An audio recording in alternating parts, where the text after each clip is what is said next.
Está no ar mais um DAPcast, o podcast que vai ajudar você com os desafios da indústria. E hoje está conosco aqui o ilustríssimo Rafael, da Endres Hauser, né, um especialista aí em controle de vazão. Fique à vontade para se Isso aí. apresentar, Rafael. Muito obrigado, Dário.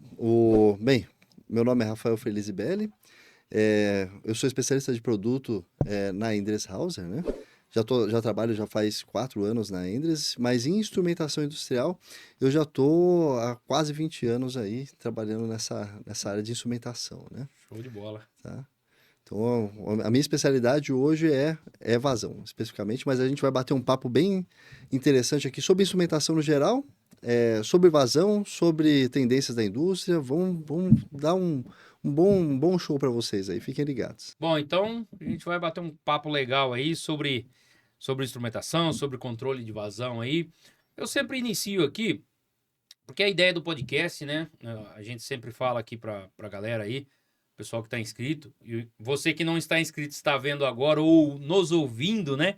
Aí no Spotify, no Apple Podcast, já corre lá, ó, vai no YouTube depois, vai lá, faça a sua inscrição, ative o sininho de notificação e já deixa o seu like aí. É bem interessante esse podcast aqui. O Dapcast foi feito para ajudar as pessoas, tá? Foi feito para ajudar as pessoas a vencer os desafios diários na indústria. E aí eu sempre falo, né, para as pessoas convidadas aí, para contar um pouco da história, contar um pouco, né, da sua caminhada, como Uhum. você chegou, né, hoje ser aí especialista na parte de vazão, né? Você já passou por várias empresas no ramo da instrumentação, a sua formação. Fica à vontade para passar aí para a gente essas informações aí. Maravilha. Bem, eu sou formado em engenharia de automação e controle, né? Legal. Então, quando eu estava cursando engenharia, eu vi lá no quadro lá de avisos lá da faculdade, tinha um aviso ali de uma empresa que eu era perto da minha casa, né? Eu gostava muito, eu achei, assim, eu era bem conhecida, o pessoal, assim, queria muito trabalhar lá, né? Era bem disputado. Ah, tá. E aí eu falei, poxa, eu vou tentar o estágio ali. E aí foi onde começou a minha carreira de engenheiro, né? Porque eu sou formado também como técnico em automação e controle pelo Senai, né? O Ah, Senai lá legal. de Sorocaba. Então eu fiz o Senai de Sorocaba. E eu comecei, só que como técnico eu nunca atuei, né? Certo. Eu fazia uns bicos ali. Na época era muito novo, então eu fazia só uns bicos. E trabalhava de maneira informal, né? Quando entrei na faculdade, que aí eu tive essa oportunidade, entrei nessa multinacional, era uma multinacional finlandesa que trabalha a área de atuação que eu entrei na época, hoje mudou um pouquinho, mas ela, né, mudou um pouquinho, mas ela trabalhava na parte de papel e celulose, atuava muito na parte de papel e celulose, principalmente na parte de celulose especificamente. A área que eu entrei era mais na parte de celulose e trabalhava com instrumentação Ah, para tá. para máquina para fabricação de celulose, né? Então tinha lá transmissores de consistência, tinha os analisadores, né? Então eu trabalhava na venda de spare parts, depois dentro dessa mesma empresa eu naveguei ali e trabalhei com a parte de serviços, então eu fui para a parte de serviços, saí de vendas, fui para serviços, e de serviços eu comecei a migrar para uma área ali no final, logo no finalzinho ali do meu estágio, para a parte de SDCD, então programação e configuração de telas e tudo mais. A empresa tinha o SDCD dela também, ela trabalhava com essa parte de automação da celulose. Aí eu acabei saindo dessa empresa, fui para uma empresa menor, nacional, né? Perto de eu acabei nesse meio tempo aí me mudei para outra cidade, né? Hoje eu moro em Itu. Então eu precisava de um trabalho ali que fosse mais próximo, né? Porque o salário de estagiário não ia conseguir condizer com a viagem todo dia ali indo para Sorocaba. Então eu acabei saindo de lá, fui para uma outra para essa empresa nacional, né? Migrei para ela. E ali eu trabalhei com outros tipos de instrumentação. Ali que foi onde começou minha carreira com vazão, especificamente. Ah, Foi legal. ali que começou a minha carreira com vazão. Legal. Ali eu trabalhei com medidores de vazão, de primogênio, né? Elemento primário, placa de Sim, sim. orifício, tubo Venturi, bocal de vazão. Então eu trabalhei muitos anos nessa empresa. Ali também eu tive uma oportunidade bem interessante, que eu entrei lá como vendedor técnico interno, né? Ali eu tive uma oportunidade de estudar bem a fundo e aprimorar meus conhecimentos técnicos. E o dono, uma vez, um belo dia, me chamou e falou assim: Cara, eu tenho uma oportunidade, eu estou abrindo uma sociedade com um pessoal aí, já bem estabelecido na indústria de skids, de soluções industriais, e falou: Pô, o que você acha de você trabalhar lá? Você ainda vai continuar aqui na empresa, mas você trabalha para esses, nesse meu braço de engenharia aí, em vez de trabalhar com os produtos já finais. Eu falei: Não, beleza. Aceitei o desafio, fui lá, trabalhei. Então o que eu fazia, né? Eu dimensionava os skids, eu é, é, entendia o que que era, interpretava todas as folhas de dados, o que que era a necessidade do cliente. Mas os skids já era para aplicação ou era só estrutural o skid? Não era para aplicação. Ele Ah, já para era, aplicação. ele era a estrutura metálica, Já com aplicação. já com os Os instrumentos, instrumentos, as tudo. interligações, as Ah, válvulas, os atuadores, tudo, entendi. tudo. Ele era prontinho já para o cliente, ele chegava e colocava ali, Tava fazia só as pronto, né? ligações flangeadas, É é um um equipamento equipamento, é. pronto, é a solução pronta, né? Então ali foi interessante esse sentido, porque eu aprimorei meu conhecimento com outros instrumentos e tive a oportunidade de trabalhar com a malha de controle, Fazer integração, né? fazer a De um integração com o outro ali. de um com o outro, exatamente. Ah, Então foi muito legal. Aí eu trabalhei um pouco nessa área, surgiu a oportunidade de trabalhar numa multinacional alemã. Eu migrei para essa empresa, né, também no interior. Trabalhei lá 7 anos praticamente. Levei essa tecnologia de elemento primário, né, porque a empresa ela tinha comprado, adquirido uma empresa, ela era alemã, mas ela tinha comprado uma empresa italiana em Cremona, e aí eles falaram assim: Poxa, agora a gente precisa migrar essa tecnologia, né, da Itália para o Brasil e começar a fabricar, porque placa de orifício, esses instrumentos, eles são mais simples, né, apesar de ter uma engenharia muito grande por sim, detrás, tá? sim, sim. Eles têm uma engenharia muito grande, mas a fabricação dele em si é simples. Então, poxa, importar metal de lá, fazer toda a engenharia aqui, importar metal, cara, é inviável, sabe? Você É, acaba sendo pouco competitivo frente ao mercado nacional. Então a gente fez essa migração, trouxe todos esses medidores lá, fizemos um pátio industrial para fabricar esses equipamentos e fui trabalhando, fui desenvolvendo essa tecnologia.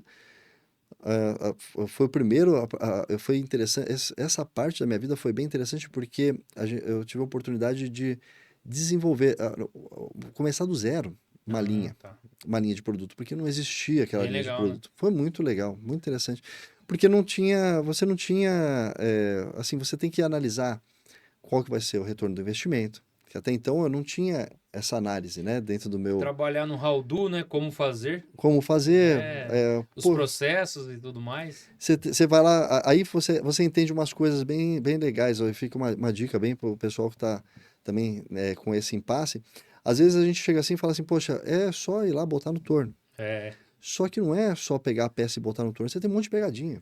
Você tem um monte de coisas ali que você tem que analisar com detalhe, porque, poxa, beleza, botou ali, fez a peça ficou lisinha e tal, e agora, poxa, eu tenho que fazer um corte a laser, eu abro o corte a laser ou eu abro o corte na própria máquina, como é que eu faço todo esse procedimento, né? processo, né? Esse Mapear os processo. processos envolvidos ali na fabricação, né? E se eu fizer abrir ele com corte a laser, ele é mais barato que abrir na máquina. Então, É, tipo assim, tudo isso, porque no final, é, tudo é custo, né? E isso vai refletir no seu preço final. sim, Então, claro. essas análises, essa análise tão crítica assim, eu tive a oportunidade de fazer, né, e desenvolver esse meu lado. E finalmente, mais recentemente, aí, 4 anos atrás, praticamente eu tive essa oportunidade de vir para a Hauser, né? Então, Legal. trabalhar com equipamentos que eu já tinha trabalhado na parte de skids, mas eu só raspei a superfície, eu não tinha entrado no detalhe. Então, hoje eu Tá. entrei no detalhe de como é que funciona, né? Então, essa foi a minha trajetória até então. É, legal, legal. Aí, pessoal, os especialistas que vêm aqui no Dapcast, ó, vêm de bom grado compartilhar com vocês a trajetória, os conhecimentos aí, os obstáculos vencidos, né? Isso é muito legal porque o intuito aqui é disseminar, né? Levar a informação para a galera e também tentar de um modo aí, direto ou indireto, né? Ter um modelo, né? Para que as pessoas também. Você não nasce já especialista, Não, não de é? maneira nenhuma. Tem uma trajetória a ser Tem toda uma seguida, né? trajetória bem longa que Para o você pessoal que tem. está no início, ou para o pessoal que está no meio, né? O pessoal que já se acha que está no final, não está no final, porque tem muita coisa pela frente ainda, né? Tem muita coisa. A gente vê hoje profissionais aí com.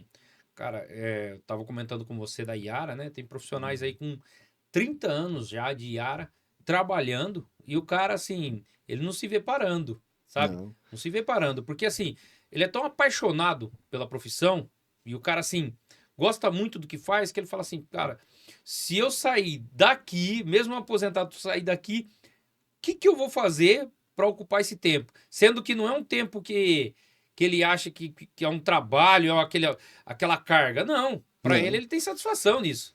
Tem satisfação. Né? Na verdade, assim, a gente não pode parar nunca, né? Sim, sim. E mesmo dentro da indústria, e a gente vai chegar nesse ponto também, né? Porque às vezes a pessoa está ali há um tempo dentro da indústria e ele não enxerga a evolução de algumas coisas, né? Não acompanha, Não né? acompanha ou não enxerga, até mesmo porque, poxa, a empresa mesmo está estagnada. A empresa que ele está, de repente, ele tá, parou ali naquela evolução de instrumentação. Mas assim, poxa, a instrumentação, ela tá inovando a cada dia. A gente vai falar de várias inovações hoje, né? Então, ao decorrer do podcast, a gente vai falar de bastante coisa. Mas assim, poxa, eu mesmo, a gente tá, quem me acompanha lá nos canais da própria Endress e tudo mais, no meu LinkedIn e tudo mais, depois a gente passa, sempre tem novidade, sempre tem coisa saindo, sempre tem inovação. Quem visita a gente nas feiras vê isso. O pessoal chega, a gente estava conversando, né?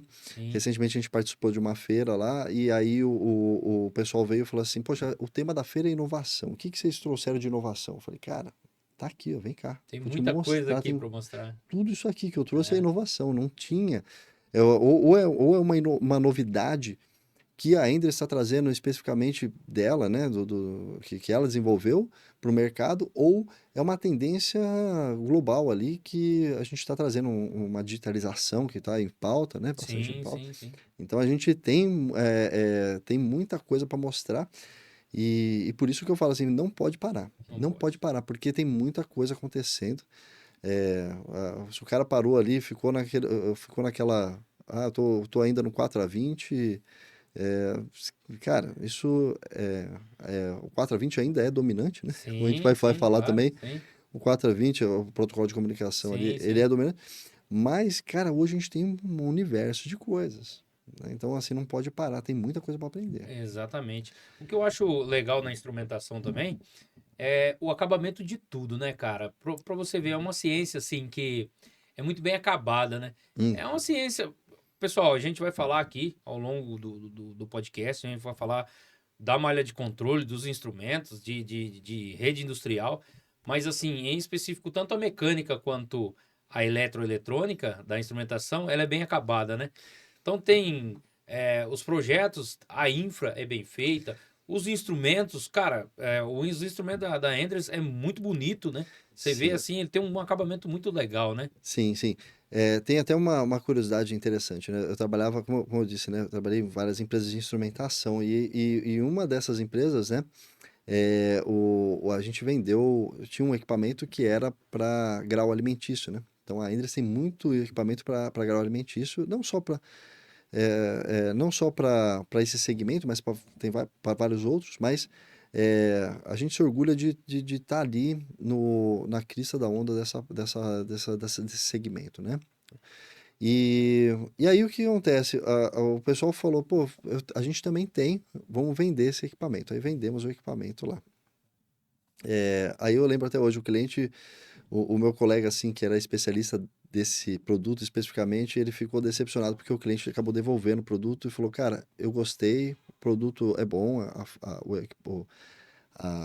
eu sei a qualidade que vocês têm, Funcionamento aí, né? funcionamento, mas, cara, o acabamento que a Endress tem é fora de série. É, Aí eu olhei assim e falei, caraca, O cara tá devolvendo porque ele prefere, ele não, ele sabe da qualidade, mas ele prefere o acabamento, o modelo ali, né, que ele tem ali, realmente é um diferencial muito grande. É Muito, muito muito. grande. A parte de instrumentação particular aí, a gente está falando da Enders, é muito bem acabada e assim. E depois, cara, tudo instalado, né? Você feita a malha de controle e às vezes é uma malha pequena, às vezes é imensa, né?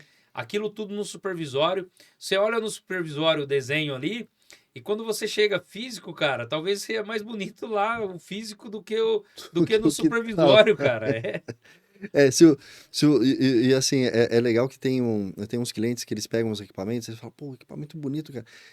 Eu fico de cara porque, assim, eu pessoalmente, né, eu gosto de cuidar muito das minhas coisas. Então, tudo que é meu, assim, eu cuido muito bem. Meu irmão fala assim, poxa, o Rafael, quando ele gosta do negócio assim, você pode comprar, ele cuida bem porque ele tá bem cuidado, Sim, né? É sim. um negócio que fica, assim, super guardadinho, bonitinho. E eu admiro as pessoas que fazem isso também. E uma vez eu cheguei na empresa, no cliente, e ele, cara, ele gostou tanto, ele tem tanto cuidado com o equipamento, né? Primeiro por conta do valor, né? O valor não é um valor. Os equipamentos não são baratos, né? A gente fala de Sim, claro. equipamentos de ponta. E outra questão é além do equipamento não ser barato, às vezes ele está exposto a situações de risco ali pro equipamento, Sim, né? De sim. algum dano, poeira e tudo mais. Então, o que que o cara fez? Ele cobriu ali, ele fez uma capinha e cobriu ali o transmissor, cobriu o equipamento. Não as capas térmicas, fora a parte de Sim, sim. proteção, mas a parte realmente de proteção contra No poeira, contra instrumento ali. intempéries, no instrumento. E é um cuidado, um carinho ali que eu falei, caraca, meu, eu nunca tinha visto isso nesse nível assim, deixando tudo bonitinho. Você abriu o equipamento, parecia que estava novo, Pô, né? legal. Então é muito interessante. O pessoal tem esse cuidado porque o equipamento é bonito, visualmente ele é bonito, ele tem um design Sim, bonito, né? sim, Ele tem um sim. projeto muito bonito. Acho que o interessante, assim, para a gente falar, né, um pouquinho, assim, de instrumentação. Acho que, de repente, falar... tem muita gente que fala assim, poxa, o que que é a instrumentação? O que que seria essa instrumentação? Porque tem muito... Na indústria a gente tem muito sensor, né? Sim, De sim. vários Com tipos, né? certeza. De vários tipos, né? Mas a gente não sabe, a gente tem a definição entre o que que é sensor, o que que é a parte de automação de processo mesmo, e a parte de automação de máquinas e Sim, equipamentos, né? sim, sim. Isso é uma coisa que eu sempre, como a gente estava conversando também, né, antes da gente começar o podcast, antes de eu ministrar um curso, alguma coisa, eu sempre vou deixar todo mundo no na mesma página para todo mundo Com entender, né? E certeza. acho que nossos telespectadores também merecem isso. Então, assim, o que que é instrumentação, né? Vamos começar assim, o que que é instrumentação, assim, o que que é o mais básico da instrumentação, o que que difere ela de outros Da equipamentos da automação de indústria, da manufatura, por automação, exemplo, né? de manufatura, É. enfim, né? Esse é um ponto bem interessante, porque os nossos equipamentos, né, os instrumentos, eles são como sensores, né? Como, por exemplo, eu costumo comparar com nosso corpo, né? Então, assim, o nosso PLC é o nosso cérebro, né? Então, Sim, tá ali recebendo as informações e os nossos sensores são aqui, ó, a nossa pele, nosso nariz, nossos ouvidos, né? Então, por exemplo, os é, sentidos, os né? sentidos, Ouvir, né? todos tanto são sentidos sensoriais, né? Então Sim. são exatamente isso. Então, se a gente quer sentir se a superfície está quente ou gelada, a gente bota a mão e a gente vai ter essa resposta, né? Quem vai sentir isso são a nossa pele, né? É, o cheiro, a mesma coisa, né? Poxa, eu quero saber se está queimando alguma coisa, se tem alguma coisa pegando fogo. Pelo olfato a gente consegue descobrir. Então, a instrumentação, ela é exatamente isso, né? Eu preciso daquela instrumentação porque eu tenho que ter aquele sensor, eu tenho que ter aquele impulso ali, né? Por exemplo, puxando a sardinha agora para o meu lado, né? Por que que eu tenho vazão, por exemplo, a medição de vazão? Certo. Poxa, a gente tem vazão, a gente tem vários tipos digamos assim, de aplicações, né? Então, assim, a gente tem a aplicação operacional. Então, o que que acontece? O cliente ele precisa medir o quanto ele está produzindo ali. ele não necessariamente precisa atuar uma válvula ou alguma coisa assim. Ele precisa de uma medição ali para saber o quanto que passou, quanto que ele produziu. Ele precisa saber, por exemplo, vou Quer transferir, registrar aquilo ali, né? registrar aquele valor, Ou né? jogar numa nuvem, falar Jogar- de indústria 4.0, né? Isso a gente vai chegar nesse É. ponto ainda. Mas ele precisa registrar esse valor, né? Então, eu vou transferir de um tanque para o outro. Eu quero saber quanto de vazão, de quanto de volume eu transferi, né? Então, você pode usar um medidor de vazão. Então, a esse tipo de medição a gente chama de medições operacionais, né? Nós temos também medição de transferência de custódia. Ele fica um pouco limitado com relação ao tipo de indústria que ele atua, né? Normalmente é mais focado em óleo e gás e petroquímico. Certo. Mas a transferência de custódia, na verdade, a gente tem outros tipos de indústria também, mas nenhum deles que tem um órgão governamental cobrando ali em cima, né? Falar bem a verdade, vamos falar bem, É. é isso. Mas assim, a transferência de custódia, puxando novamente para o petróleo, né? A gente tem um campo ali onde é extraído aquele petróleo, que é da federação, né? E aí a gente tem a operadora extraindo aquele petróleo.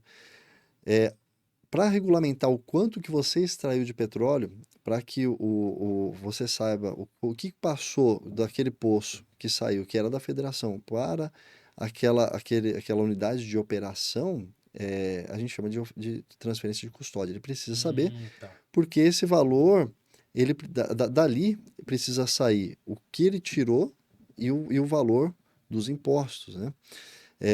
Mas não fica limitado só a isso também, né? Tem a questão também, por exemplo, indústria química. Tem a transferência de custódia, quando a gente pega uma gasolina, um diesel, um biodiesel, um óleo, alguma coisa que você vai transferir para um caminhão, por exemplo. Eu vendi, o caminhão veio, coletou aquele material, né, um caminhão-tanque, e levou. Ali a gente faz a transferência também. A diferença desse para um de óleo e gás é que normalmente o óleo e gás a gente tem uma agência, que é a Agência Nacional do Petróleo, que regulamenta isso. Então ela fica em cima, ela tem normas que trazem essas informações ali que você tem que cumprir, né? Certo. Para a indústria química, você não precisa, né? Então você confia na calibração, naquela incerteza de medição do fabricante, né? E deixa eu te interromper e fazer uma pergunta agora. Claro, pode. É, nessa aí, onde que o Inmetro entra?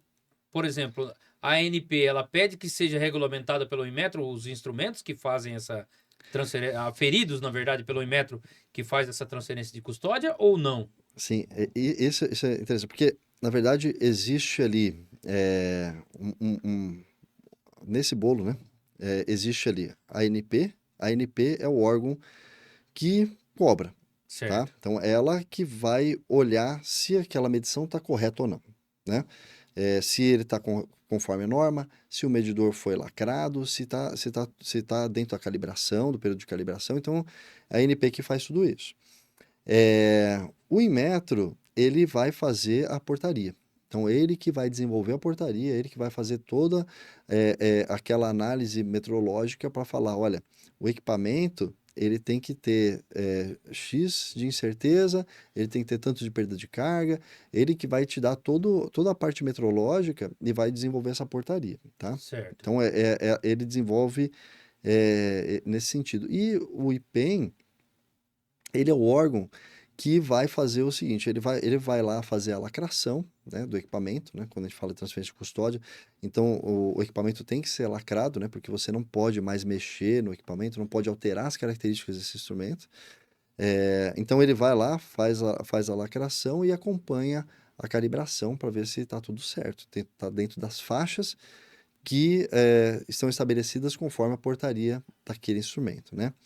Então, essa é a divisão, tá? Legal, legal. E o cliente, que é o Petrobras, o Modec, o SBM, enfim, todas essas operadoras, Segue a segue a regulamentação que regulamentação. brasileira Calibrações, aqui. exatamente, calibrações É, periódicas ali, conforme a norma, dependendo de que se é apropriação, transferência de custódia, enfim, tem cada um do instrumento, ele tem uma periodicidade de calibração que ele tem que seguir e até mesmo trechos retos. Todo o sistema tem que estar adequado, não só o medidor, né?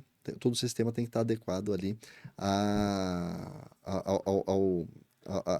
portaria, tá? Então é Certo. isso.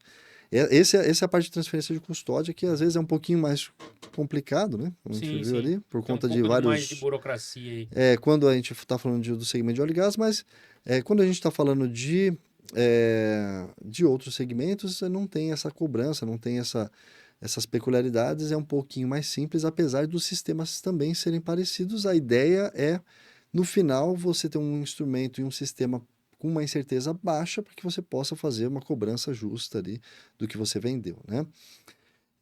Existem outros sistemas também, tá? Então, assim, você tem o sistema para segurança. Então, para que eu vou fazer a medição, né? Eu vou medir por conta de segurança. Por exemplo, às vezes eu vou colocar uma medição de nível no tanque, porque se ele ultrapassar essa medição, ele pode transbordar, né? Então, Sim. é um fluido abrasivo, Químico corrosivo, ali, de alguma químico, forma, né? ou, por exemplo, vou botar um sensor de pressão ali. A gente tem a NR13, né, que fala Sim. A gente dessas falou questões. aqui no Dapcast de caldeiras e vasos de pressão. Perfeito. É, Então, assim, então quem não assistiu, assista, que é bem interessante. Então, assim, você tem toda essa parte de sistema de segurança, de instrumentação, que vai à instrumentação. Esses sensores vão fazer a segurança desse sistema, né? sim, sim. Então, a parte de segurança também entra na medição. E, por último, é aprimoramento de processo. Então, por exemplo, o cliente já tem tudo ali, ele já fez toda a parte de estrutural, já está rodando, só que ele falou, putz, tem um caso interessante. Por exemplo, a gente tem os medidores de vazão para máquinas enchedoras, né? Certo. Só que às vezes o cliente fala assim, poxa, minha máquina, ela é mais baratinha e tal, ela vai enchendo ali e você mede ali por peso, né? Aqueles bag-in-box. Sei. Então você Tem um mede celo de ali carga por ali, célula de carga e tal. transmissor. Perfeito. Então ele mede ali, fala, pô, legal. Só que isso faz com que você tenha uma produção limitada, porque você não consegue aumentar muito sua produção porque você limita. A não ser que você compre outras máquinas e vai enchendo o pátio de máquinas, você não consegue ampliar a sua produção. Com uma máquina só, com um medidor de vazão, você consegue ampliar a sua produção em 10 vezes, por exemplo, né? Obviamente tem que fazer todo um estudo, mas você consegue ampliar muito a sua produção. Então, o que acontece, né? Poxa, eu consigo melhorar, tem uma melhoria, né? Então, a partir daquele medidor ali que eu alterei, eu tive uma melhoria. Ou, por exemplo, poxa, hoje a gente fala muito de sustentabilidade. Hoje, Sim. o tópico que está na boca de todo mundo de instrumentação, da indústria, todo mundo, a gente sabe essas discussões que nós estamos tendo, com relação à sustentabilidade. Então, por exemplo, poxa, as emissões de CO2 que antes, né, não eram tão relevantes, né? Teve uma época que teve relevância, né, quando É. tinha o crédito de carbono e tal, tava mais interessante. Aí teve uma época que parou e tal, e agora está voltando isso. Então, por exemplo, poxa, eu preciso. Esse aí também é um aprimoramento de processo, né? Sim. Ele não. Uma melhoria, Uma né? melhoria, então vou aprimorar ele ali, vou ter uma emissão menor, vou conseguir melhorar o meu processo de uma forma, ter uma qualidade não só da empresa, mas da comunidade que vive ali nos entornos. Então, você consegue ter esse tipo de melhoria, né? Então, é, os medidores, a instrumentação, ele entra nessas categorias. Eu puxei para vazão, mas entra pressão, Sim, sim, temperatura, sim, claro. medição de nível, analisadores de líquido, analisadores de gases. A gente tem uma gama gigantesca aí de produto, de instrumentos aí para fazer todo esse tipo Se a gente de for situação. falar numa malha simples, né? A gente está falando de instrumentação. Então, pessoal, como o Rafael já explicou aí a parte dos medidores, né? A gente tem uma malha de controle, né? Que tem lá, simples, o medidor, né? Vamos deixar indicador, registrador para lá, só um PLC e a válvula ali de controle, né? O mais simples possível, O ali, o básico, básico do básico, básico. básico. É, o que que acontece? O que que é constituído aqui nesse medidor? nesse medidor que eu tenho um conjunto ali, né?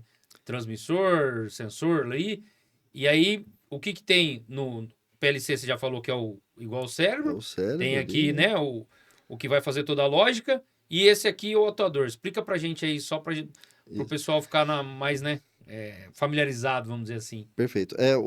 Bem, a gente fazendo do mais simples, né? O mais simples você tem o medidor ali, vamos falar novamente, o medidor de vazão. Então você tem o medidor de vazão na tubulação, né? O sensor, o elemento sensor, ele só vai gerar o sinal, né? Então ele vai Certo. gerar um sinal. Ou seja, a gente tem vários tipos de medidores de vazão, né? Então, assim como nós temos vários tipos de medidores de pressão, vários tipos de medidores de temperatura, a gente tem vários tipos. Por quê, né? Porque cada fluido, cada processo exige tem uma peculiaridade, né? Depende da variável que você está medindo, né? Depende da variável. Então, eu vou falar de forma genérica, assim, ele tem um elemento sensor que está recebendo esse sinal.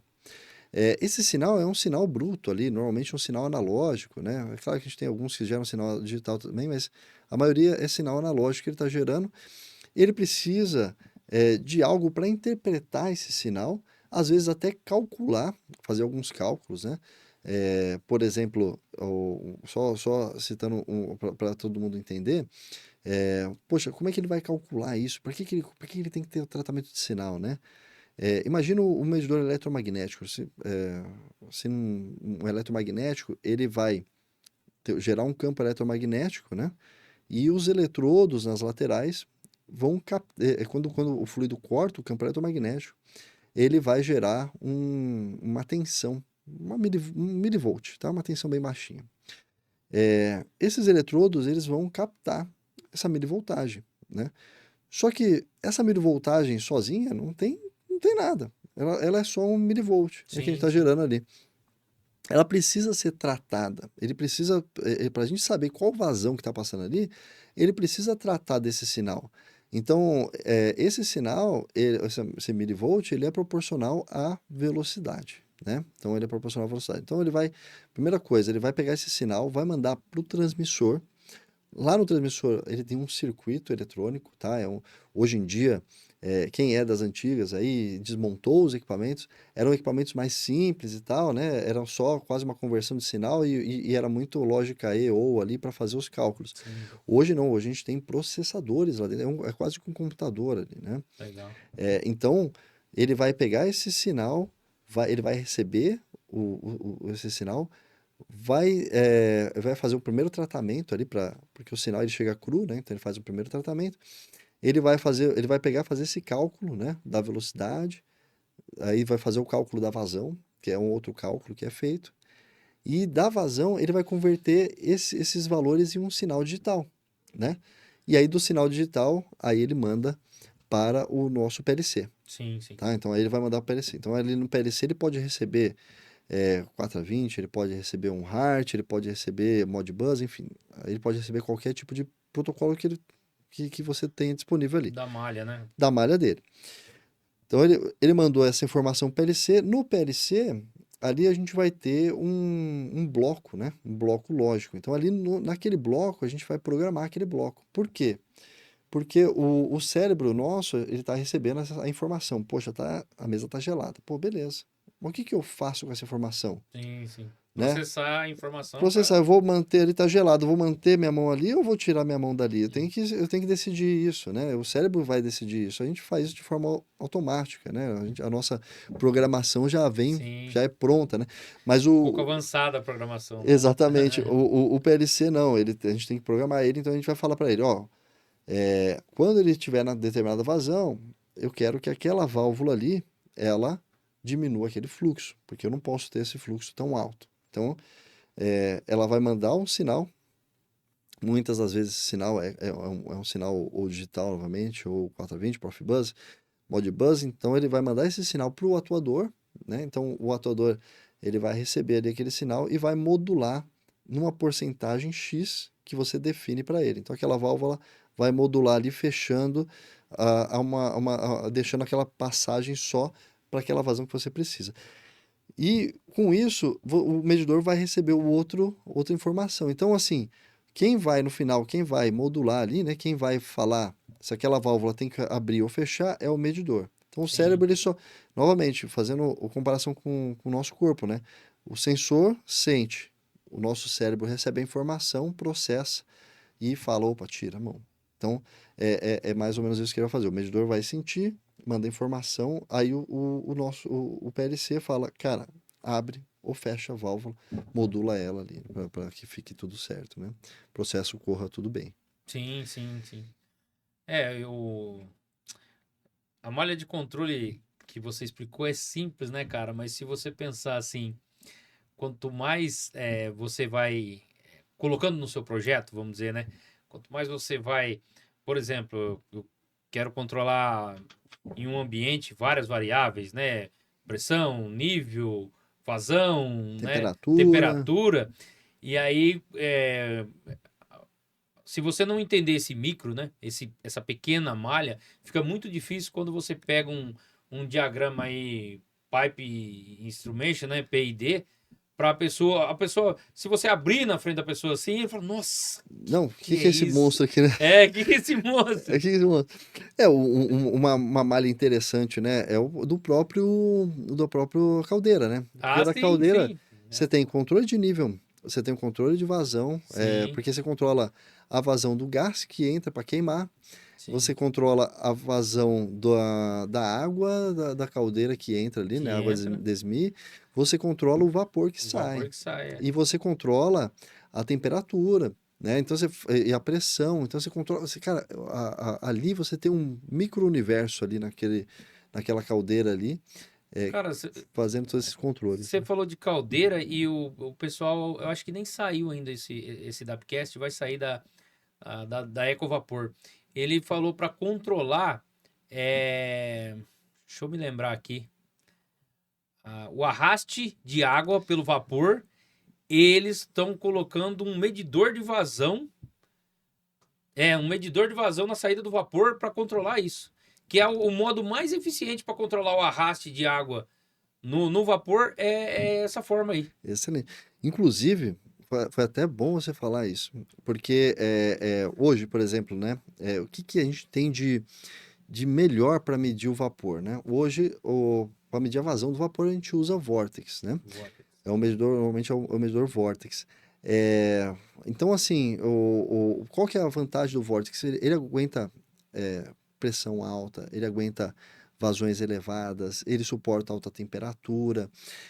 O Vortex da Endress, ele já tem o sensor de pressão e de temperatura lá para você obter a vazão máxima e fazer as correções ali com relação à vazão máxima do vapor. E tem falando do arraste, dessa questão que é muito importante, por que que o arraste de água é tão importante? Principalmente falando da segurança, a gente estava falando de NR13, é muito importante, porque o arraste da água, o vapor, ele normalmente ele está numa velocidade alta, né? Sim, Ele não está numa velocidade tão alta quanto do gás, mas ele também não está numa velocidade tão baixa quanto do líquido, sim, porque né? as partículas já estão, né, aquecidas ali, a molécula já. Ele é praticamente É, ele tem um comportamento próximo do gás ali, né? sim, sim. Então, o que acontece? O gás, ele tem uma velocidade ali em torno de 30 a 60 metros por segundo. A velocidade do vapor, ele está em torno de 25 a 45 metros por segundo ali. Pode variar, mas a média é isso. E qual que é o problema do arraste de água, né? O arraste de água, quando você abre a válvula ali, né? Aquele vapor, ele vai nessa velocidade. Então ele pega essa água que tava ali parada e arrasta numa velocidade extremamente alta, Isso né? mesmo. E essa água, ela bate em instrumentação, né? Então tem instrumentos que são afetados, que podem O ter golpe de Ariete, né? o golpe de ariete. Então ele dá um golpe ali, É, amassa instrumento, sim. destrói, fura a válvula, fura a tubulação e dependendo da situação que está aquela malha, ele pode acabar explodindo ali a malha. Compromete a segurança, né? Compromete a segurança De total. todos os envolvidos ali. Perfeito. Então, assim, a Endress, pensando nisso, ela desenvolveu no Vortex, ela tem o que a gente chama de wet steam measurement, ou seja, é a medição da fração úmida do vapor, que seria a água, né? Então, a gente consegue determinar com uma precisão muito boa o quanto de água que você tem. Qual que é Legal. qual que é a titularidade do seu vapor. Por que que isso é importante? Exatamente por conta disso. Se o seu vapor está muito úmido, significa que você tem muita água Muita água, né? condensada e isso está comprometendo a segurança. E sabe outra coisa que é o problema? Linha de vapor, o cliente sempre me chama e fala assim, Rafael, a minha linha de vapor nunca está batendo. Eu tenho medidor aqui, eu tenho medidor lá e tal, tal, tal. Eu faço o somatório e nunca bate. Aí, só que qual que é o problema? Cara, qual que é a umidade do seu vapor? O vapor ele vai perdendo ele vai aumentando a umidade dele, né? E você ele vai ficar mais úmido, fica mais denso, fica uma qualidade pior, Vai perdendo calor também, né? vai perdendo Quanto mais úmido, calor. ele vai perdendo energia, perdendo calor ali. Exatamente. E todas essas perdas aí, o medidor ele só está refletindo isso, né? Então, por exemplo, teve um caso bem icônico que o cliente ele estava medindo final de linha, chama de ponta de linha ali, né? Então ele estava medindo a vazão ali, e ele falou, pô, o medidor assim, não mede, não tá dando o valor exato, não fecha, eu tenho certeza que é ele.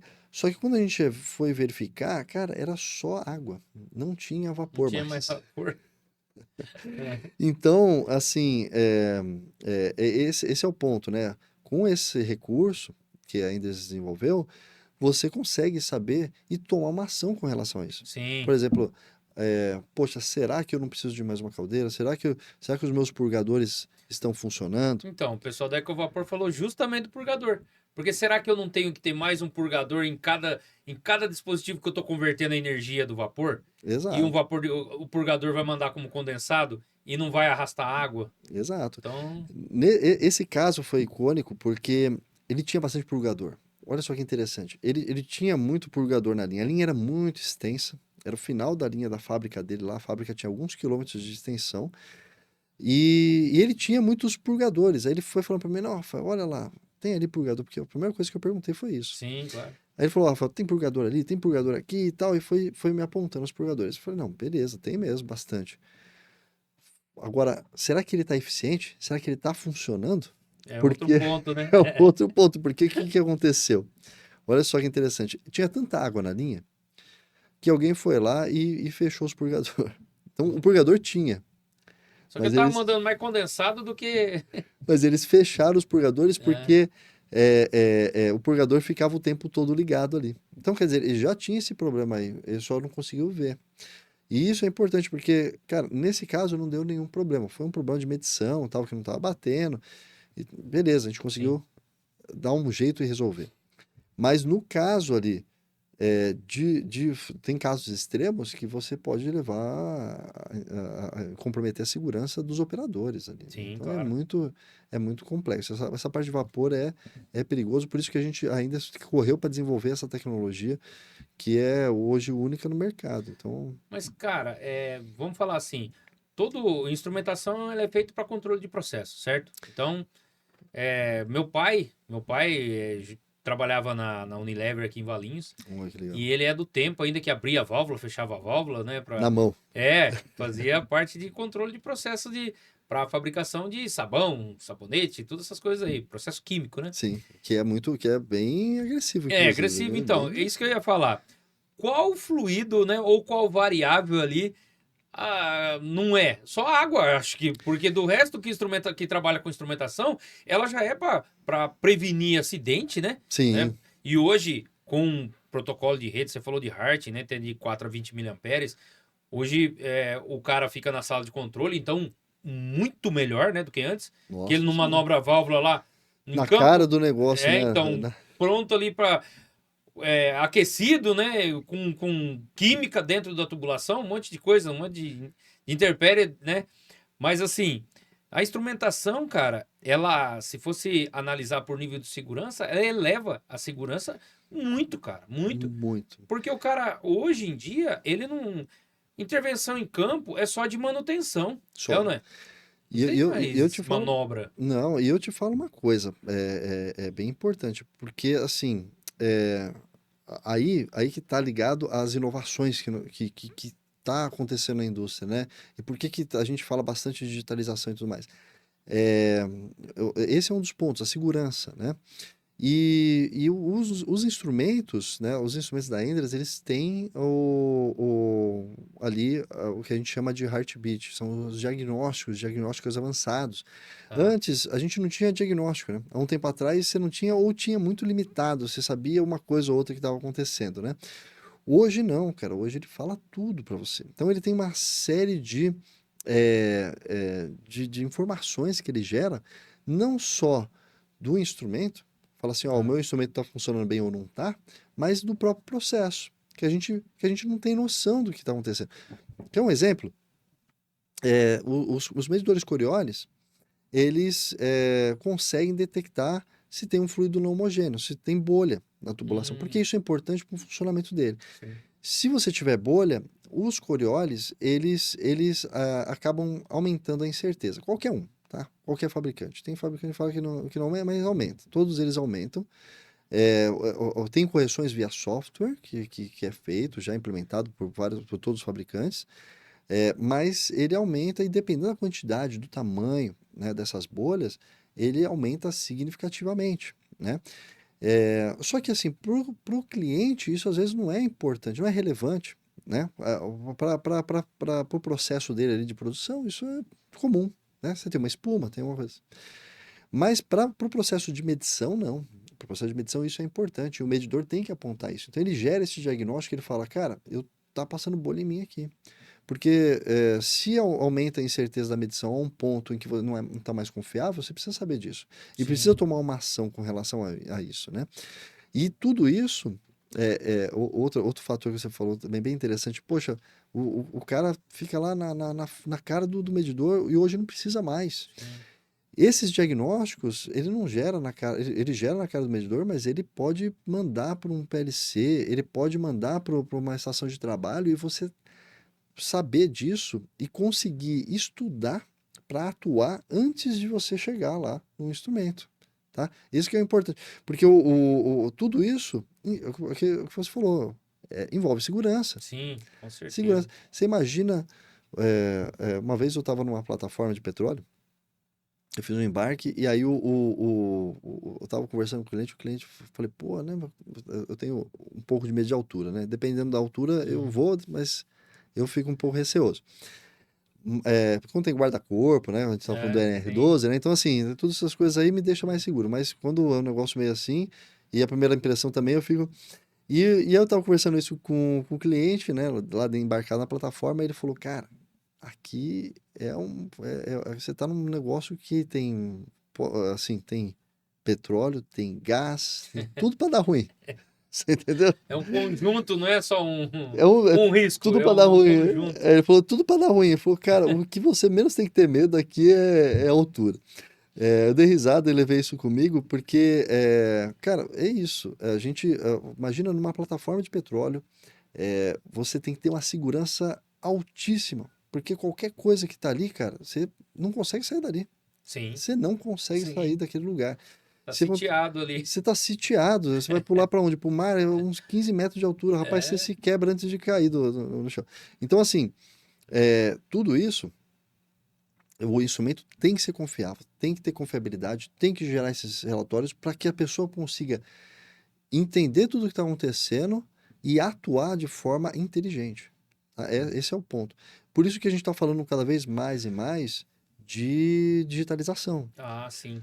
né? Que a gente puxa esse ponto da digitalização. Por que que a digitalização é importante? Cara, você não precisa mais ir a campo para ver o que está acontecendo. No seu PLC, você tem todas as informações que o medidor está gerando, porque o HART, ele é um protocolo digital, mas você consegue enviar 4 variáveis, Sim, né? sim. Você tem um modo que a gente chama de modo burst, que você duplica isso e você consegue ter 8 variáveis. Só que, cara, o HART vamos falar bem a verdade, ele é muito lento, né? Sim, Se sim. você bota o modo burst, fica muito mais lento ainda, né? Então, é uma coisa que legal para você entender, mas para você atuar em alguma coisa que você precisa de mais velocidade ali, pô, talvez não seja o ideal. Quando a gente fala de digitalização, a gente fala de levar um protocolo de alto nível. trazer muita informação, ele leva um pacote de informações ali, ele leva não só esse diagnóstico, mas ele leva tendência do que o medidor está gerando, incrustação e tudo mais. Eu consigo interpretar tudo isso de forma muito mais rápida e clara e falar, poxa, é isso aqui que está acontecendo no meu processo. E eu vou lá atuar nisso, eu vou trabalhar nisso, eu vou tentar destrinchar isso antes de eu mandar minha equipe lá. Porque se eu mando a equipe lá, pô, que eles vão ficar fazendo? Vão ficar estudando lá na cara do medidor, às vezes passa o dia inteiro, desmontando, monta. Tem um caso, falando aí dessa parte de diagnóstico, como é importante, né, hoje em dia. Tem uma empresa que ela fabrica, enfim, ela fabrica outros produtos, mas um dos produtos que ela utiliza para fabricação é ácido fosfórico, né? E aí o que acontece? Poxa, o ácido fosfórico, ele cristaliza. Então, qual que é o problema? O problema é que o equipamento, o ácido fosfórico às vezes cristalizava no medidor, era um medidor Coriolis, ou às vezes cristalizava em válvula, cristalizava em bomba, e isso gerava, pelo que eu entendi, mais ou menos digamos assim, o mesmo retorno de problema que eles tinham lá. Aí eu falei para ele, cara, coloca o diagnóstico para funcionar a seu favor. Porque os equipamentos da Endres, eles não só geram diagnóstico, mas eles geram relatório Ah, que legal. sobre a saúde do instrumento. Você consegue monitorar nível de incrustação. Então, ele gera. Você não monitora só a vazão, você monitora qual o nível de incrustação que o medidor está tendo. E por que isso? Porque o que acontecia? Ele tinha um equipamento, quem conhece os medidores Coriolis, são equipamentos grandes, né? Então, por exemplo, no caso dele eram de 3 polegadas. Pô, ele tirava aquele medidor da linha, tinha que esvaziar a linha, porque era um ácido, você tira ele lá, tem toda aquela manobra para fazer a limpeza. Aí você faz a limpeza e descobre que no final era a válvula que estava com incrustado, não o medidor. Puxa. Ou era a bomba. Então eles passavam uma grande parte do dia tentando achar onde que estava o problema. Hoje, o medidor Coriolis, eles conseguem puxar esse relatório, monitorar ali o nível de incrustação e falar, poxa, não é o medidor. Então, isso melhorou drasticamente a maneira com que eles veem o processo deles. Porque ficou mais seguro, consegue atuar muito mais rapidamente. Porque o que acontece? O cara olha lá e ele fala, poxa, é, não é o medidor. Então, vamos partir Sim, para outra coisa. Pode ser a válvula, pode ser a bomba, enfim, pode ser outras aquele coisas ali. trabalho de manutenção de eliminar, Já você já está tem feito. um diagnóstico ali, pô. Exatamente, já está feito, já está pronto. É, Né? Então, ele não eu, precisa eu fazer sou de isso. manutenção e eu sei o que você está falando da pessoa tendo que eliminar. Cara, ouvindo você falar, minha mente aqui começou. Eu pensei nas várias fases da instrumentação, né? Eu acabei de falar lá da manobra de válvula, né? Então, gente, ó, tem lá a fase que o cara tinha que ver de uma forma analógica, ele via lá o processo e corria lá e corrigia e voltava e, né, ficava o dia inteiro ali correndo. Tem essa fase. Tem a fase do 4 a 20 miliamperes, que é a parte analógica aí, tá? Então, é uma variação como se fosse um potenciômetro regular uma velocidade de um inversor de frequência, tá? Os anos 80, né? É, Os os anos anos 80, 80 mandar o ali, sinal analógico, mas receber o sinal analógico, né? Aí depois a fase do Hart, que você comentou, o começo da digitalização foi ali, né? protocolo de Começou os rede e tudo protocolos. mais, né? Vários instrumentos interligados numa malha com protocolo de rede. E agora a fase de diagnóstico, cara. É assim, isso é evolução, né? E eu acho que Uma assim, evolução não para por gigante. aí, né? As inovações, assim, você tá falando da digitalização, essa parte de diagnóstico. O pessoal já constrói a malha, por exemplo, tem ali o supervisório, o operacional, a sala de controle, mas já tem como fazer uma parte lá para manutenção, na sala de manutenção, por exemplo? Como o pessoal tem, ou tem que ir lá no equipamento para puxar essa. Isso é bem legal, né? Por exemplo, poxa, como é que eu vou dar manutenção nisso, né? Como é que eu vou visualizar isso daí? O pessoal da manutenção vai visualizar e vai conseguir obter essas informações ali em tempo real para conseguir atuar, né? Para conseguir estudar, para conseguir melhorar. Bem, tem várias formas, tá? Então, assim, como eu disse, a informação está bem disponível ali, tá? Então, uma das formas é pelo próprio STCD. Então, por exemplo, ele Tá. manda lá essa informação, tanta Mas fica informação. compartilhada entre manutenção e operação ou não? Aí vai depender da empresa, Ah, depender do como é que ela projeto. trabalha. Como Tá. é que ela trabalha, né? Porque tem, assim, empresas que o operador visualizou ali aquele erro, falou, aí ele aciona a manutenção, né? Sim, sim. Tem empresas que trabalham assim, poxa, tem um acesso ali só da instrumentação que vai fazer aquela visualização. Mas essa é uma das formas, tá? Então, assim, uma das formas é olhar pelo próprio PLC, que ele vai estar as informações ali. Outra forma, que é o que mais o pessoal da manutenção utiliza, é essa parte assim. Eu quero, eu de manutenção quero ver o que está acontecendo, eu quero ter acesso. Então, você tem várias formas de fazer isso. A Inderes, ela trabalha sempre na forma de facilitar esse acesso para a manutenção. Ela sempre quer facilitar Muito de bom todas isso as aí. formas. Eu sei porque Isso é ótimo. eu trabalhava numa empresa, aí eu cheguei para vender um equipamento para um cliente, aí ele falou assim, cara, esse equipamento é fácil de mexer, é fácil de configurar. Eu falei, não, tal, eu expliquei, mostrei para ele. Ele falou, não, pô, eu gostei. Ele falou, cara, porque eu tenho equipamento aqui que é sério, eu não consigo trabalhar com equipamento, eu tenho que às vezes chamar um cara específico lá que conhece do equipamento, às vezes é um equipamento antigo, às vezes é um equipamento até novo, mas ele é muito complexo de trabalhar. A Indra's, ela sempre tenta deixar a matriz de configuração do instrumento padrão. Então, assim, se você trabalha com um instrumento da Indra's, você consegue, por aquela matriz, pela lógica, você consegue chegar no que você quer, porque é muito simples, né? Ela tenta sempre simplificar. E outra forma que ela tenta simplificar o acesso da manutenção por exemplo, poxa, como é que eu vou configurar um instrumento? Como é que eu vou entrar dentro do instrumento para ver como é que ele está, a saúde dele, para ver os diagnósticos, para ver se eu consigo mudar alguma coisa de configuração para melhorar o desempenho do instrumento? Então, a Enders, a maioria dos equipamentos, você consegue abrir a tampa do transmissor, né? E ali no transmissor você tem uma porta RJ45, uma porta de Ethernet. Sim, sim. Porta de Ethernet. Então você pluga o cabo de Ethernet ali, pluga no seu computador, no seu notebook, e ali você consegue acessar via web browser, ou seja, ele qual for, tá? Chrome, Internet Explorer, você consegue você tem um IP do instrumento que está gravado no tagzinho dele lá. Certo. Você digita esse IP e você está dentro do Então instrumento. libera. Já está dentro do instrumento. E para calibrar também? Um transmissor, uma válvula de controle? Para calibrar, esse acesso também serve, só que aí a calibração, né? Aí bota a bancada de calibração lá e você Sim. consegue fazer o ajuste ali a partir desse acesso também. Então facilita Tá. muito. Outra coisa é assim, o cliente, quando ele descobre esse outro acesso também, que eu vou falar agora, ele fica maravilhado. Porque, pense só, beleza, Rafael, legal, você tem ali o acesso por cabo e tal, você pode ter o acesso via protocolo de comunicação também, que pode ter um ponto de acesso fácil, Hum. mas e quando não tem? E quando o instrumento está longe? Quando o instrumento está num lugar alto, que você não, putz, tem que contratar um negócio lá de andame para você colocar, poxa, acontece, e não é raro não, acho que eu diria até que é a maioria dos casos. Pô, e quando tem essa situação, como é que eu faço? Fico sem dar manutenção? Fico esperando o comprador ir lá, contratar o serviço de andaime do cara montar? Não, a Inderes, ela pensou nisso também, e aí você tem o WLAN, ou seja, uma rede wireless, Certo.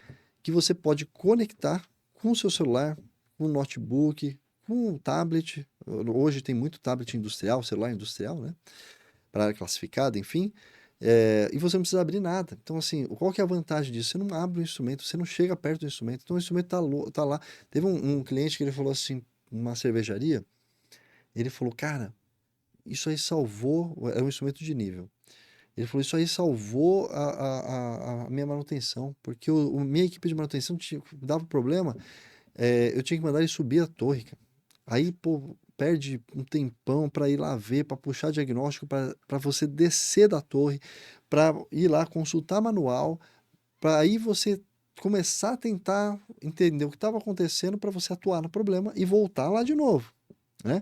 Agora, pense só, você está ali embaixo, você acessa com um tablet na mão aqui, descobre o que está acontecendo no instrumento, o tablet, normalmente, a gente tem um tablet também, que é o SMT70, é a prova de explosão, então você consegue ali mesmo ter um 4G, um 5G, você consegue já pesquisar dali mesmo. Então dali você já pesquisa a folha de dados, você já pesquisa manual, já pesquisa como remediar, né? Quem usa inteligência artificial hoje em dia também já consegue utilizar ele para Sim. pesquisar, remediar as falhas, e você consegue atuar nessa falha de forma muito mais rápida, sem precisar subir. A hora que você subir, você vai subir para arrumar e acabou, né? Então, olha o quanto de tempo você economizou fazendo isso. Então, o WLAN, tem o WLAN e tem o Bluetooth, né? Depende do instrumento, cada transmissor tem a sua tecnologia ali, mas a ideia é ser sem fio, né? E o cara, esse cara ficou felizaço, porque ele falou, meu, o tempo que a gente economizou para fazer isso foi absurdo, né? E a mesma coisa, o WLAN, ele é mais robusto, né? Ele também está presente nos instrumentos. E o Bluetooth, ele também está presente. O Bluetooth, a vantagem é que você pode, pelo celular, te ter um aplicativo. Então, você baixa o aplicativo, chama Smart Blue, né? Ó, fica a dica aí, é bem legal. Quem não conhece, baixa, que é bem interessante, porque o aplicativo, você tem umas demonstrações lá. Então, você consegue brincar como se tivesse um instrumento, tá? Então, você não precisa ter um instrumento especificamente. É muito legal isso. Vou anotar essa dica já para mim também. É bem interessante porque, por exemplo, poxa, eu quero testar, eu quero Sim, ver sim. como é que é entrar dentro do instrumento e programar ele. Tá ali, você pode entrar e configurar sem estragar o instrumento, porque às vezes você fica com medo, putz, Sim. se eu mexer em alguma configuração ali não der legal, né? Então você já consegue fazer, inclusive simular processo, simular as coisas, é bem legal. Então assim, você consegue ter, você não precisa estar na cara do instrumento mais para fazer isso.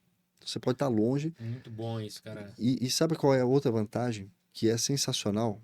Você pega outros fabricantes, você tem que ir lá comprar o handheld do fabricante, você tem que ir lá comprar não sei o que, comprar o tablet do fabricante, senão não comunica. Ah, tem uma linguagem específica. Cara, não precisa nada. É o seu notebook, o seu, ali, o seu navegador de web. Pronto, não precisa instalar nada. E outro problema, né? Hoje E em eu dia, não preciso de licença, não preciso baixar, fazer download, nada. nada, nada, nada. Então, assim, você acessa diretamente no instrumento e acabou.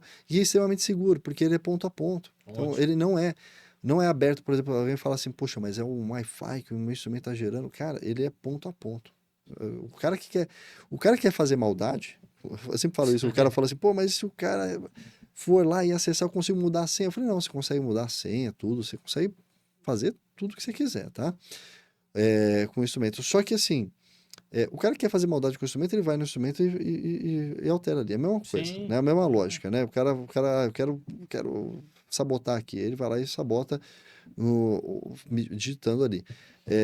O Bluetooth ele é ponto a ponto, então você não vai estar em nenhuma rede, então não vai ter Sim. uma invasão hacker ou alguma coisa do tipo.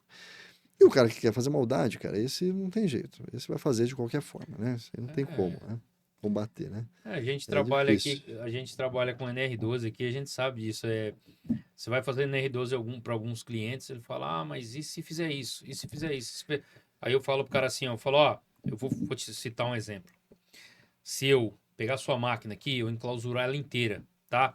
Eu coloco um gradil com 2 metros, instalo o scanner, coloco tudo que você quiser. Quem impede o seu colaborador de pôr uma escada aqui, vai lá dentro, pedir para um outro resetar e rodar a máquina? Exato. Cara, bom senso, treinamento, tudo isso, né? É ou não é? Tudo isso. Tudo isso vai impedir. Então não é só, cara, contra isso, contra. Fazer uma maldade ali, um cara que tá O mal cara intencionado, ou às vezes, burlar alguma coisa, fazer. Cara, aí já é ou até outro naquela. nível, né? Tá entrando com um bandido, não tá lidando com um profissional, pô. Às vezes até o cara tem uma boa intenção ali de falar, pô, eu quero fazer mais peças, eu quero fazer mais rápido, porque tem uma premiação, alguma coisa assim. Foi o que a gente tava falando, né? A parte de sensoriamento, né? Aí falando da cortina de luz e tal. E eu lembro quando eu tava no Senai, a gente fazia lógica lá nos sistemas pneumáticos, né? Então tinha um sistema lá que eu lembro até hoje da prensa. A prensa hidráulica ali, você tinha um sistema pneumático onde você tinha que apertar com as duas Ah, mãos, bimanual. né, o bimanual, para que você descesse ali, ele fizesse a chapação ali, Sim. né, a prensa, e você retirasse. Cara, acidente. Acidente, o que o cara fez? O cara botou ali fechou um ali, botou um peso, e ficava só com uma mão assim, o outro ele já para fazer mais rápido. Não que o cara fosse maldoso, mas às vezes o cara tem uma premiação, tem uma coisa, ele precisa Sim, sim. fazer volume, né? E aí é onde acontece o acidente, né? Então a gente tem que evitar esse tipo de coisa, mas os equipamentos eles têm os intertravamentos, né? Mas esse tipo não acontece mais com a NR12. Não acontece, né? Não, Exatamente. porque ela tem um relé, hoje já tem relé de simultaneidade, que ele mede o tempo de atraso de um Ah, para o outro. se o cara Milissegundo. botar aí. Não, se ele colocar, já deu atraso, vai entrar em falha. Olha que legal. Não, não. Até no pedal. Tem o pedal também, você liga no simultaneidade, o bimanual. Então já. Isso aí já. A tecnologia já ajudou pra não ter essa burla, Para não ter entendeu? essa burla. Então É, hoje porque não o tem ser mais. humano, ele é complicado, né? Se você não. Você tem que botar um limitador ali, porque a imaginação vai Sim, longe, né? sim, vai longe. Imaginação vai longe. Ah, aconteceu hoje, né? Em um cliente, o pessoal que foi lá, né? Foi validar a máquina e laudar. Aí ele falou, ah, tal. A gente sempre, cara, a NR12, a adequação NR12, ela tem que fazer sentido. Tanto tem que ter o ROI, tem que ter o retorno do investimento. Não adianta você querer, a máquina custa lá 100 mil reais e a adequação fica 200. Não, O cara fala, ah, amigão, falou, você meu, agregar a máquina, não dá. não dá. Então você coloca, né, as coisas na máquina que vão ficar segura, mas sempre olhando para preço, custo, que é o que você falou lá atrás. Então hoje a gente foi lá, tá, ah não, mas aqui a pessoa que ia validar, não, tem que pôr um scanner. Pô, um scanner, mas não tá contemplado um scanner, cara. 30 conto, cara. É, Pô, já scanner, aumenta o você já valorzinho. pulou pro negócio assim. A adequação inteira ficou 30, pô. Eu, a adequação Você inteira. dobra o valor. Eu Porra, só dobro o valor, só. não, beleza. Ah, qual a solução? Não, é que eu não quero que a pessoa entre lá dentro e o outro venha e reseta. Tá, tudo bem. Você não quer que a pessoa entre lá dentro. Já pensou em treinamento operacional, treinamento de segurança, procedimento, a pessoa assinar e ela tá treinada, capacitada e qualificada para o serviço? Esse é um ponto. Perfeito. Procedimento de segurança documentado na empresa, outro ponto. E aí o que a gente pode fazer, o que eu dei de solução, né? Na verdade eu não, mas a equipe, é o quê? Ah, o problema é resetar. Então tá bom. A gente colocou na linha do reset, colocou um botão com chave, então ele vai entrar na máquina, ele tira a chave, põe no bolso e entra lá. Eita, Aí o cara não consegue resetar, é. né? Isso é interessante, porque, assim, principalmente quando a gente vai falando de segurança, né? E agora entrando num ramo que eu não conheço muito bem, que é essa parte de sensoramento, Sim, sim. mas assim, numa das empresas que eu trabalhei, teve um problema sério com um torno, por exemplo, né? O que acontece? Exatamente, se tivesse um sistema de segurança desse, né? Não seria um problema. Mas o que acontece? O pessoal estava dando manutenção e a outra pessoa fazendo a peça ali, né? E aí a hora que ele entrou dentro do torno, que é um torno vertical grande, para ajustar a peça ali, o torno ligou. Ligou, nossa. Ligou. Então, assim, poxa, tirou ali, acabou. Não liga mais. Não Sim. tem mais como funcionar. Né? E Então, acabou. mas hoje essa parte aí ainda é um pouco mais evoluída. Por exemplo, a gente está falando de operação, né? Mas essa parte, o que deveria, assim, o que a gente fala muito, cara, depois que matou a cobra, todo mundo quer tirar foto, né? Hoje não pode nem matar a cobra, hein, gente? Não tô falando o Não, ditado antigo aí. Pelo amor de Deus, hein? Não vai matar a cobra, não. não mata, não. Não mata, não. Mas assim. O que acontece? Tem que fazer o loto, né? A gente fala, tem que fazer o lockout tagout. Então, o que eu vou fazer? Fonte de energia, né? Se é vapor, se é pneumático, se é elétrico, eu vou ter que ir lá Corta tudo. fechar, colocar o cadeado e colocar tag. Exatamente. Aí eu entro e faço a manutenção, né? Nos processos com instrumentação também as empresas têm que aplicar o loto. Por quê? Você vai desmontar uma válvula de controle e é Aham. uma linha de ácido. Cara, tem que ter o Tudo bloqueio tem que ter o da bloqueio, variável lá. limpeza, né, do Sim, local e tal. Então, assim, você tem toda essa parte de segurança ali que tem que seguir, porque o acidente é um segundo, né? É um muito rápido, segundo cara, de muito rápido. desatenção, uma coisa que... Teve um caso, não tem a ver diretamente com a indústria, né? Mas Sim, sim. tem um colega meu que ele era, na época, técnico de segurança, né? E aí, foi até engraçado, porque foi engraçado e trágico ao mesmo tempo, porque né, a gente estava fazendo um churrasco, estávamos todos reunidos lá, e ele é técnico de segurança, e ele falando exatamente de um tambor lá de gás, que ele teve que fazer, tirar, fazer a limpeza, despressurizar e tal, e tudo. E nesse meu churrasco, ele tentou acender a churrasqueira lá e era gás. E aí, pô, ele Já pô, não vi tava isso vendo aí. ali? É. E aí, tava ali. Aí ele falou, pô, não tô enxergando. Ele tava já finalzinho da tarde, a luz não tava muito boa. Aí ele pegou o isqueiro lá e foi acendeu, rapaz. Quase que Puxa, tava vazando deu gás já. já tava com gás já vazando. Então, assim, não, mas não aconteceu nada com ele, nem com a gente ali. Mas, assim, é um É segundo, muito rápido. um descuido. Você Muito vê, rápido. no trabalho, ele tava totalmente ligado, porque era um negócio que ele tava focado. Ali, no churrasco, tava descontraído e tal, aí ele acabou. E isso é normal. Muita gente. Cara, Cara, eu já vi. acidente doméstico acontece assim, ó. A pessoa vai subir no telhado ou vai fazer alguma coisa. Na empresa, se ele vai subir acima de 2 metros, ele vai pôr o cinto, vai fazer APT, vai aferir pressão. Aí na casa dele, ele sobe naquela escadinha de pintura, que é uma loucura, né? Só encostar na parede É, ali, só não tem.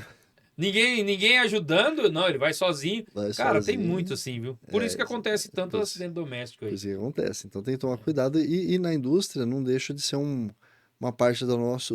Na verdade, a maior parte do nosso dia a dia, né? Então a gente tem que tomar esses cuidados porque é um segundo de desatenção e Sim, acontece, né? O acidente acontece. Então é isso. E a instrumentação, ela evoluiu nesse sentido.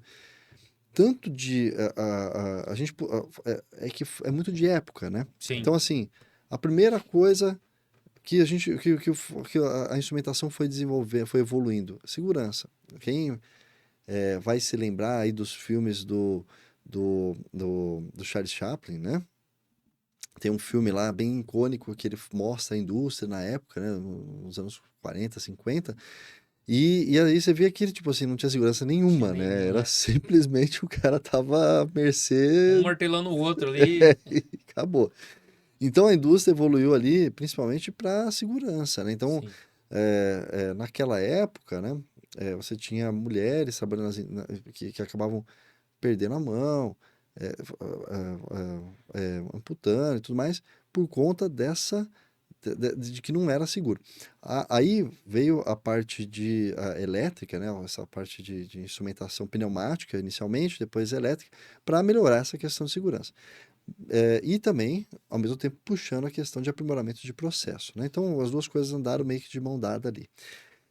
Hoje, a gente tem também ainda anda com a parte de aprimoramento de processo e segurança de mãos dadas, e muito mais puxando para a parte de segurança, porque é, a indústria aprendeu que, tipo assim, cara, você perder um funcionário ali é caro, é custoso, não pode, né? Não é vantagem para ninguém. Então precisa ter a segurança. Sim, claro. E mais recentemente, como eu escrevi um artigo recentemente lá no LinkedIn falando sobre o futuro da instrumentação. Então, assim, Bacana. quem quiser, leia lá, tá bem interessante. Assim, eu comento sobre o futuro, mas uma das coisas que eu comento é a sustentabilidade, né? Então, desde final dos anos 80, começo dos anos 90, a gente já vem falando de sustentabilidade, já vem a mudança climática, tudo mais, tudo isso que vem acontecendo e a gente está sentindo aí todas essas mudanças aí que a gente está vendo no próprio clima do planeta. E a parte de sustentabilidade não é à toa, né? Que sustentabilidade tem sido o principal ali palavra, né? Na indústria hoje. Porque é uma preocupação legítima, né? Se a indústria não atuar com relação a isso, né? Além da segurança, você não vai ter mais Tem para onde recurso, né? vender. Não tem recurso, não tem mais para onde Você vender, tem que acabou. utilizar os recursos que você tem de forma sustentável, é ou não é? Forma sustentável. Que, né, consiga fazer o ciclo completo, é ou não é? Exatamente. Então, Senão, exatamente. Então, assim, a instrumentação hoje, ela está migrando, além da segurança e do aprimoramento de processo, para a parte de sustentabilidade também. Então, assim, hoje a gente tem instrumentos que estão vindo aí especificamente para energia renovável, para energia verde, né? para você ter um consumo energético menor. Então, assim, a gente a indústria está puxando isso e os fabricantes de instrumentação estão migrando para essa, ou pelo menos a maioria, né? Então, quem tem essa ciência de que tá acontecendo essa migração, as pessoas estão desenvolvendo essas tecnologias de forma a ser sustentável. Porque hoje a gente está falando de sustentabilidade dentro de uma indústria alimentícia. A gente está Sim. falando de sustentabilidade dentro de uma mineração. A gente está falando de sustentabilidade dentro de uma Ambiente indústria de óleo e que. gás, É, então. né? Ambiente que gera muito resíduo. Aí é o calcanhar de Aquiles, né? É o calcanhar de Aquiles. Então, o pessoal está preocupado com isso. Isso está sendo puxado tanto pelas indústrias quanto pelos governos. Então, assim, é uma pauta muito séria que veio para ficar e que não Sim. e que a gente vai ter que se adequar a E isso. não vai ser tão fácil, mas se você Não, não tentar, né? Diariamente, exatamente. é um desafio. É É um um desafio. desafio. Precisa, na Um dos verdade, maiores, né? Uhum. porque é um dos maiores e é uma coisa interessante. Por que que é um desafio tão grande, né? Poxa, a gente está falando disso há tanto tempo, né? Quase 30 anos aí Aham. falando. Por que que é um desafio tão grande? Porque durante um tempo a sustentabilidade, né? Essa parte era visto com maus olhos, né? Sim. Por exemplo, E eu atrapalhar a produção. atrapalhar a produção. É. Eu vou ter que reduzir minha produção. Vou reduzir CO2 ou não produzo? Ou não produzo e tal. Já Cara, tem um país aí que não assinou o tratado por causa por disso. causa disso, é o Tratado de Kyoto lá e É. tal. Eu lembro dessa época, eu tava. Mas então, assim, tem essas nuances. Então, naquela época, você falava, pô, hoje mudou, não é assim. Não preciso reduzir, mas eu Sim. preciso. O meu sistema como um todo precisa ser sustentável, né? Isso parte tanto da indústria quanto nós mesmos, né? Então Sim, sim. a gente tem que atuar de forma sustentável, reciclar e tal, e ao mesmo tempo procurar um equipamento que seja sustentável, que gere menos resíduo, que tenha menos energia. As indústrias hoje, os fabricantes hoje, eles têm, tem muitos deles, ou alguns deles, né, na verdade, tem ali o selo de sustentabilidade. Você tem os selos específicos de sustentabilidade. Então, poxa, tem o selo lá diamante, o selo de Sim. ouro e tal. E as empresas estão procurando esses parceiros, porque sabe que ali o equipamento vai ser bem feito, vai ser bem estruturado, bem montado, né? E você tem que ter um kickoff, né? Um chute inicial, né? Para começar. Porque olha para você ver, você falando de sustentabilidade, eu lembrei, eu trabalhava na editora Globo, né? Um tempo atrás, faz muito tempo já, no começo da minha carreira aí. Mas naquele tempo a Natura começou esse programa, Hum, sustentabilidade. Então, a editora Globo fornecia os catálogos para a Natura. Então, o que a Natura fez, né? Precisava fazer que seja sustentável também os fornecedores. Então, o que ela fez? Ela fez um projeto para imprimir aqueles catálogos. Hoje eu nem sei, acho que não tem mais aqueles catálogos, mas Não, é tudo antigamente digital, né? tudo digital, Hoje em dia é tudo acabou, né? digital, é. Mas assim, naquele tempo ela já pensou em fazer com papel reciclado. E aí tem a questão, né? Ela não conseguia fazer o catálogo inteiro reciclado. Por quê? Porque quando chegava a parte de batom, esmalte, o papel reciclado ele tem uma coloração mais Mais amarelada. amarelado, é. E aí Ele é mais áspera, né? é mais áspero, é abrasivo na máquina também. E aí tinha que fazer o quê? Imprimir com papel branco, né? Mas então, eram poucas páginas. Mas olha só, em comparação, naquele tempo o pessoal olhava o quê? As páginas brancas. Ah, mas não fez o catálogo inteiro. Só que ela já estava fazendo Já tá. 3/4 do catálogo com papel reciclado. E as outras que não estava fazendo nada, criticando quem estava fazendo um pouco já. Muito, né? Porque 3/4, pô, mais de 70% aí do catálogo dela já era papel reciclado. O ego do ser humano, né? Ele não faz, aí ele critica o que o outro tá fazendo de Exatamente. diferente, né? Para fazer Então, desse jeito eu nem faço. É, é, não é? é. Então, assim, hoje a gente sabe que é exatamente isso, né? O pouco ajuda. Só que, assim, a minha visão, tá? Agora, a minha visão das coisas. Não tirando a instrumentação, mas hoje a gente chegou num ponto, acho que a gente chegou num ponto que o pouco já não pode mais. A gente Não, tem que tem que ir evoluir um pouco a mais, né? evoluir mais, é. Na época, o pouco era importante, A gente tá porque falando de tinha que... 20 anos atrás, né? Sim, 20, 30. É, Então, eram coisas que você precisava dar o chute inicial, como você disse, sim, né? sim. Agora, a gente já deu o chute, a gente Já precisa tem correr que. com a bola agora, É, para a gente ter um futuro para os nossos filhos, netos e tudo mais, porque, sim, claro. né, tudo isso é importante para a gente. Então, esse é um futuro que mais próximo, né? Sim, Uma sim. tendência mais próxima que essa parte de sustentabilidade. Correndo junto com a sustentabilidade, agora falando de inovação, né, que nós tivemos, correndo junto com a sustentabilidade, segurança e essa parte de aprimoramento de processo, a gente tem essa digitalização, né? Ah, Hoje sim. que é o foco da indústria. Então a gente fala muito, a gente conversou um pouquinho, né? Pô, indústria Sim, 4.0, sim. há um tempo atrás, a gente já falava de indústria 4.0, hoje está mais em evidência, né? Mas alguns anos atrás, aí, 8 anos atrás, a gente ia falar, pô, indústria 4.0, Só ficção, isso aí não. ficção, É, porque a nossa malha hoje toda é 4x20 Hz e tal, é. e assim, não é só Brasil, tá? Quem pensa que é só Brasil, não é só Brasil, não. A malha mundial maior hoje é ainda 4x20 Hz, O né? que está instalado no O parque instalado Parque é esse. Fabril aí é isso, né? É barato, é É. simples, é fácil Resolve. de manter, resolve. Só que assim, hoje, para a gente entrar nessa onda de sustentabilidade, aumento na segurança e melhorar o Os o diagnósticos, nosso como você falou, diagnóstico, né? exatamente. Para isso, a gente precisa entrar na indústria 4.0. E a maior tendência hoje na digitalização que eu vejo, né?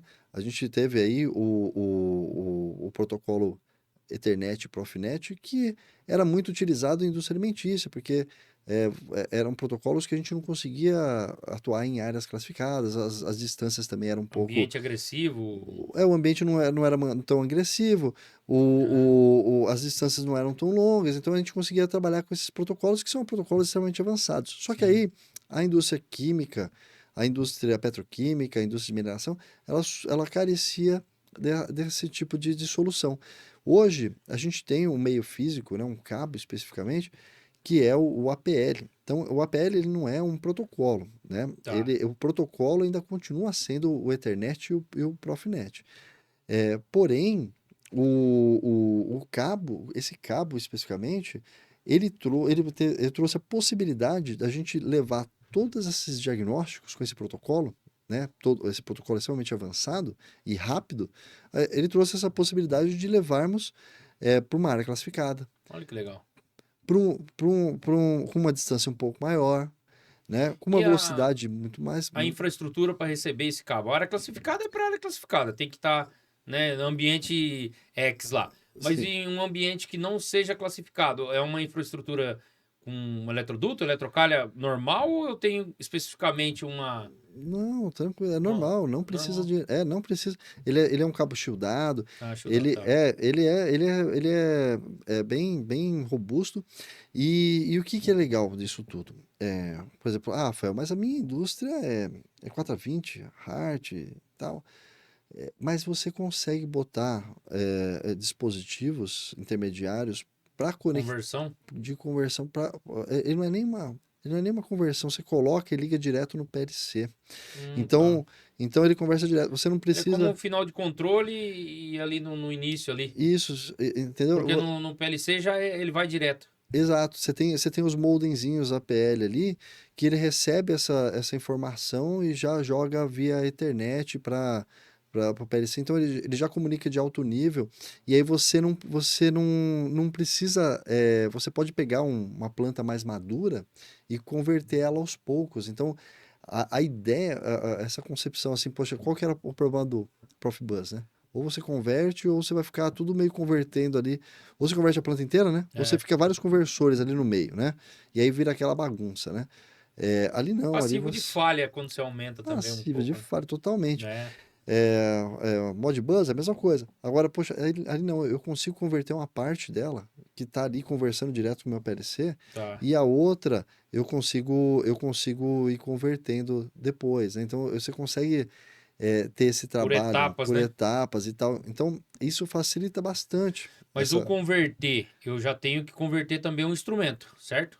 O Isso, um instrumento instrumento. final, seja ele um transmissor, seja uma válvula, eu vou ter que já colocar ele no formato É, da o instrumento tem que ser APL, porque ele, APL, ele vai tá? receber aquele cabo ali, né? Ele Tá, vai receber aquele cabo. direto ali. É um cabo, o interessante dele é um cabo 2 fios, tá? Então ele é um par de fios, você consegue, o consumo dele é baixo, né? Então você consegue levar ele, por conta disso, Hum, nessas áreas classificadas. distância maior também? Uma distância maior, né? Até 200 Qual? metros. Até 200 Até metros? 200 Isso que metros. eu ia Então, perguntar, qual a distância? então você consegue ali trazer esse mundo de diagnóstico, essas informações para uma indústria que não tinha essa possibilidade. Sim, Então hoje você consegue fazer essa conversão de forma mais simples e rápida.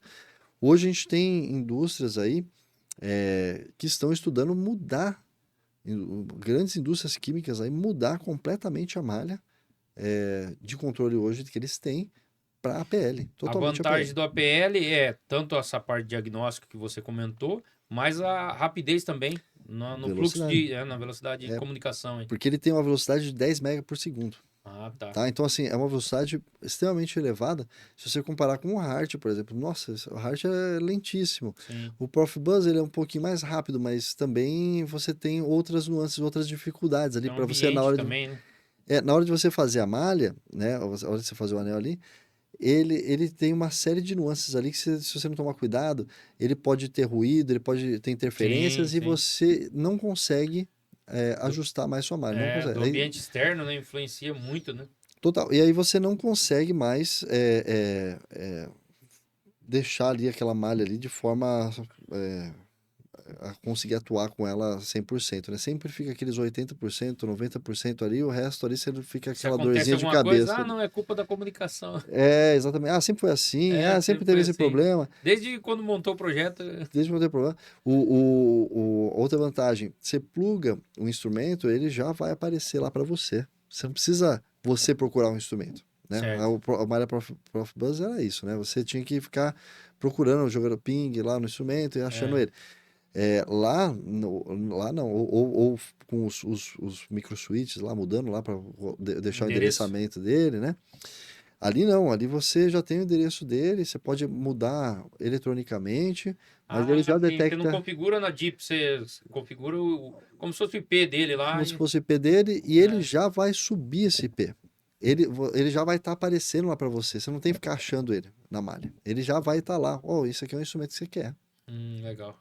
tá? Então, a vantagem é essa, porque facilita muito a instalação, facilita muito você fazer essa migração e você tem toda essa parte de diagnóstico que antes não era possível. Antes você ficava limitado. Pô, e aí, qual o diagnóstico que eu tenho? O que eu tenho que ver? Hoje a gente tem um medidor, a gente tem uma Ferrari, eu costumo dizer assim, pô, você tem uma Ferrari na mão e você tem um limitador de velocidade que você limita a velocidade para um de Fusca, cara. Você não tá na Alemanha, né? Onde não tem limite de velocidade na Pô, pista. você tá limitando o seu instrumento ali, entendeu? Então hoje você não precisa limitar ele, pode deixar ele voar. Ele tem muita coisa que ele pode te fornecer de informação ali, tá? Ah, isso é muito bom. Estamos avançados aqui nos assuntos, já falam bastante de instrumento, de instrumentação. E um assunto que é pertinente, a gente estava comentando até, né? A gente tem vídeos, né, no nosso canal aí de instrumentação e o pessoal sempre comenta. Eu fiz Uhum, até um vídeo falando de calibração de instrumento, mas um overview. Aí vem uhum, nos comentários, mas e a calibração? Não ensinou a calibração. Aí eu fiz outros vídeos para ensinar a calibração de 4 a 20 miliamperes, que é uhum. o padrãozão, né? Sim, sim. E aí mostrei transmissor, válvula de controle e tudo mais. Como que está hoje, assim, os produtos da Endres a nível de calibração, assim? Uhum.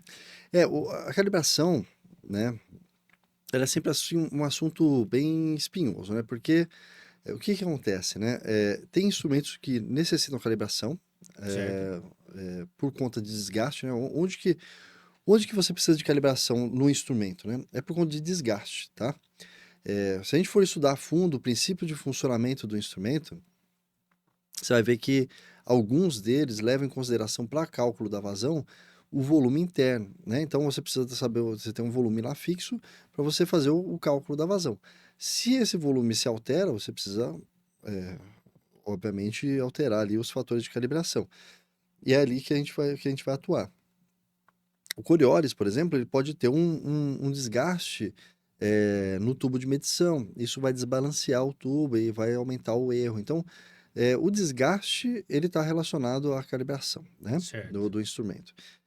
Só que tem instrumentos que você não precisa E o desgaste proporcional ao tempo de ao- utilização, ao então, ciclo. esse é o ponto. Esse é o ponto, porque às vezes o cliente ele tem nessa ânsia dele saber, pô, quanto tempo. O que eu mais escuto de pergunta é assim: qual a periodicidade de calibração recomendada do fabricante, né? Tá. Qual que é o problema nessa pergunta? O problema nessa pergunta é que, assim, esses são equipamentos, todos eles, né? Podem atuar, como a gente falou, né? Atua num meio alimentício. Sim, sim. Ele está trabalhando ali numa água, está trabalhando ali num iogurte, num chocolate, são fluidos mais tranquilos, o processo, a pressão é baixa, né? Então tem todas essas questões aí. Então, assim, o escoamento, as velocidades do escoamento são baixas, então o fluido não é corrosivo, não é abrasivo, então são equipamentos que você pode ter uma periodicidade mais longa de calibração. Esse é um ponto, tá? Não, falando do ponto de desgaste, né? Certo. Mas aí a gente pode ter também outro problema. Por exemplo, quando a gente fala de óleo e gás, a gente está falando ali de um gás às vezes com um alto nível de H2S, que ele vai ter gerar outros problemas, né, outros desgastes.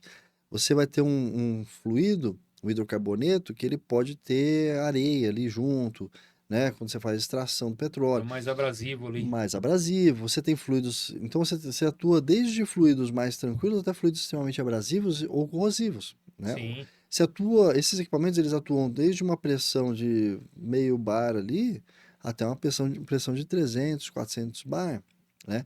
Você atua de velocidades ali de líquido a 0 ponto alguma coisa metros por segundo, até o líquido está lá 10 metros por segundo. Então, tudo isso vai gerar desgastes de forma diferente. Por isso que hoje nós, como fabricante, é difícil a gente falar assim, não, o equipamento a cada um ano você tem que calibrar. Porque num processo alimentício pode ser que você precise calibrar a cada 5 anos. Numa Petrobras, de repente, você precisa calibrar a cada 6 meses, né? Então, o mesmo instrumento, as mesmas qualificações técnicas. Então, assim, é difícil do fabricante falar. Mas você tem os recursos, né? Então, por exemplo, a gente falou muito de diagnóstico, né? Sim, sim. É, o, a Enders tem uma parte de diagnóstico que ele não vai, tá? Entenda bem, não vai falar para você quando você tem que fazer a calibração. Ele não vai falar isso, tá? Porém, você consegue ver que tem alguns desvios Hum. nos sinais. Então, por Num exemplo, processo ali. ele está gerando uma oscilação, o tubo está vibrando uma frequência diferente, é, é, de repente, uma frequência de oscilação diferente, alguma coisa que está gerando esse sinal que você consegue interpretar. Você vê que ele está mudando, né? Você consegue, como eu disse, né? Você consegue traçar uma trend, você consegue historiar esses valores, né? Ao mesmo tempo, você pode gerar relatórios também. No relatório, ele vai te dar o que está acontecendo com aquele instrumento naquele momento. É uma foto, eu costumo dizer que é uma foto ali tirada naquele momento ali, né? Então, você pegou a foto, você consegue saber o que aconteceu. A partir daquela foto, você consegue ver. Se você tira uma foto agora, né? Uma foto nossa agora, uma foto daqui 5 anos, daqui 10 anos e tal, você consegue ver o seu processo de envelhecimento, por exemplo, né? Sim. É mais ou menos isso que acontece com um instrumento. Você consegue ver o processo de envelhecimento desse sensor ou como o processo está atuando em cima dele. E aí você fala, opa, peraí, eu tirei nesse mês, tirei no mês seguinte, tirei no mês seguinte, eu estou vendo que está uma tendência de desvio, né? A frequência de oscilação está alterando aqui um pouquinho, né? Então eu posso tanto monitorar isso por uma saída, né? Quanto eu posso tirar e gerar relatórios em PDF, porque esse medidor ele pode gerar esses relatórios em PDF, extrair esses relatórios, e a partir disso, dessas fotos, eu consigo ver essas tendências, tá? Então, a partir daí eu consigo falar, opa, se continuar, se eu traçar essa Sim. tendência, daqui a um ano eu tenho que calibrar ele. É.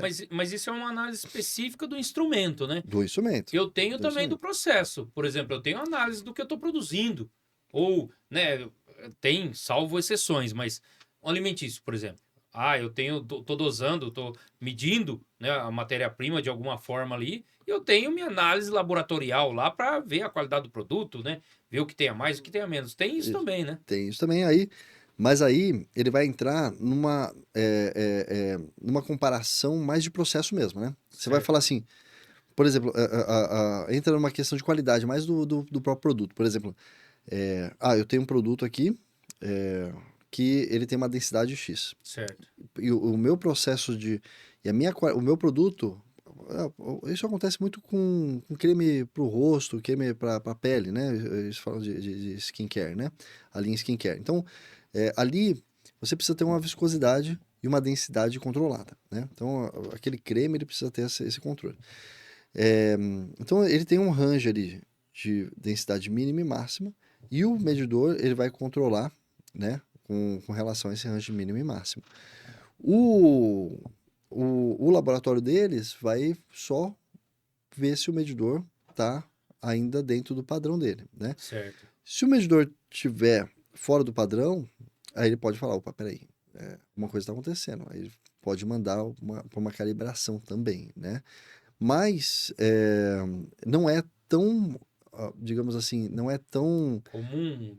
Não, eu acho que não é tão preciso essa Entendi. análise, sabe? Sim, sim. Porque pode ter interferências, pode ter De outros tipos de matéria-prima? interferência de matéria-prima, pode ter incrustação que pode gerar uma medição falsa ali. O Certo. sensor, ele já vai te falar certinho o que está acontecendo com ele, sabe? É aquele negócio assim, tipo, pô, tô sentindo uma dor aqui, tá me incomodando. Pô, essa dor aqui parece ser uma dor. Se eu chegar pro médico e falar só que eu tenho dor, dor é Sim. uma dor. Sim, sim. Agora, se eu falar, ó, eu tenho uma dor, mas ele tá doendo aqui e tal, eu bati e tal, explicar Aconteceu isso, toda a isso, isso, história. isso. O sensor, ele te explica toda a história. Você fazer esse tipo de situação, né? Ele vai ser só com uma dor, né? Eu tenho dor. Mas o que que é essa dor? Pode ser calibração, mas pode ser Sim. outras coisas também, sabe? Então, é mais ou menos isso. Então, a calibração tem essa peculiaridade. A gente tem como utilizar uma ferramenta para descobrir se precisa ou não. Outro ponto da calibração é o seguinte: tem medidores que não necessitam de calibração. Tá? Sim. E aí esse é outro assunto espinhoso também. Mas como assim? Você tem medidores ultrassônicos, por exemplo, você não precisa calibrar o medidor ultrassônico clampon, né? Por quê? Porque você tem um diâmetro variável, a sua qualidade do instrumento, ali, da medição, ela depende mais de como você instalou ele, já que ele é um clampon, né, que ele vai por fora da tubulação, ele depende mais de como você instalou ele, se você instalou ele de uma forma boa, ou se você botou gel ultrassônico, enfim, depende mais de você, especificamente, do que do equipamento ter algum tipo de desgaste, porque o desgaste dele, ele não tem contato com o fluido. O Sim. desgaste dele vai ser um desgaste eletrônico, né? E o cristal eletrônico, o cristal ali que vai gerar onda ultrassônica, ele vai demorar uns 1000 anos para ter algum tipo de desgaste. Então, o clampon não precisaria. Só que o que acontece? Algumas empresas procuram e falam, poxa, mas eu preciso